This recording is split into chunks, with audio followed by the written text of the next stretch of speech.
이 작품은 인물 간의 요구와 응답, 지시에 따라 내용이 구성되어 있습니다.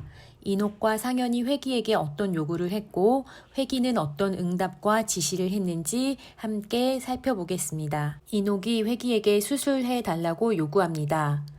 그러나 회기는 인옥의 상태가 너무 악화되어 수술 결과에 자신이 없다며 수술을 거절합니다. 상현은 수술 결과의 불분명함, 경제적인 이유 등으로 인옥의 수술을 하지 말아줄 것을 회기에게 요구합니다. 회기는 상현의 이런 이기주의와 비인간성에 분노하여 인옥의 수술을 결심합니다. 마지막으로 회기는 금숙을 시켜 인옥에게 석 달 우편으로 수술해 주겠다는 편지를 보내도록 지시합니다. 회기가 인옥에게 한 제안을 중심으로 하여 알맹이와 포장의 의미를 말해보자. 이 작품의 주제와 연관하여 생각해 보는 문제입니다. 회기가 저열한 인간, 상현을 만나 자신의 내면에 잠재해 있던 인간성을 회복한다는 사건의 흐름을 통해 각각의 단어가 상징하는 의미를 파악해 보도록 하겠습니다. 이 작품에서 회기가 인옥에게 좋은 약을 소개해 주겠다고 말하자 인옥은 알맹이는 어찌되었든 포장만 그럴싸하게 꾸미라는 말이군요 라고 이야기를 합니다. 여기서 알맹이와 포장의 의미를 살펴보면 알맹이는 인간의 내면, 정신, 인간성, 마음씨를 의미한다고 볼 수 있습니다.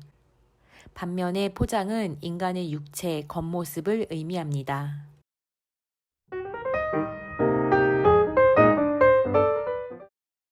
1. 다음 장면에 드러나는 회기의 성격을 파악해보자. 원래 나는 자신 없는 일엔 손을 안 댄다. 환자가 죽어가도 내가 죽일 수는 없다. 나는 나를 위해서 사는 거지 그 누구를 위해서 사는 사람이 아니다. 라고 말하는 회기의 모습을 통해서 냉정하고 개인적이며 이기적인 성격임을 알 수가 있습니다. 인옥의 말에 약간 감동을 받으며 결코 죽어도 좋다는 것은 아니다. 대신 좋은 약을 소개해 주겠다 라고 말하는 회기의 모습을 통해서 비정한 면이 있지만 다소 상대에게 동정적인 면을 보이는 회기의 성격을 찾아볼 수가 있습니다. 죽어가는 부인 앞에서도 냉혹한 모습을 보이는 상현을 대하는 회기의 모습을 통하여서 냉혹함과 불의의 분노를 느끼면서 잠재되어 있던 회기의 인간성이 회복되고 있음을 볼 수가 있습니다. 환자를 꼭 살려보겠다고 말하는 회기의 대사에서 온정적이고 인간적인 회기의 모습을 찾아볼 수가 있습니다. 지금까지 살펴본 회기의 모습을 통하여서 성난 기계의 의미를 파악해 보도록 하겠습니다. 기계처럼 인간미 없이 냉정했던 회기가 자신보다 더 비정한 인물을 만난 후에 분노, 동정심 등과 같은 감정을 느끼며 인간성을 회복한다는 의미입니다.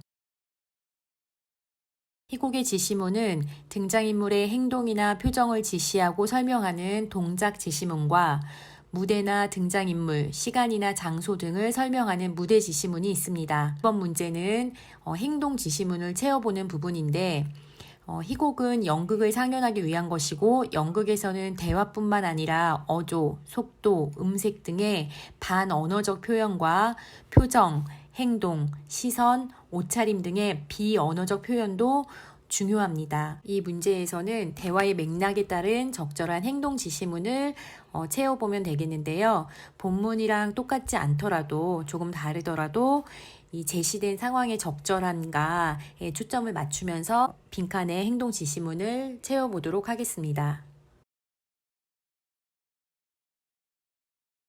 목표활동 1번, 2번을 통해서 파악한 이 작품의 내용 요소 그리고 2번 형식 요소를 정리를 하면서 이러한 요소들이 극관리를 형상화하는 데 어떤 역할을 하는지 파악해보는 문제라고 할 수 있습니다. 극관례는 해설, 대사, 지시문이라는 형식 요소와 인물, 사건, 배경이라는 내용 요소를 통해 형상화됩니다.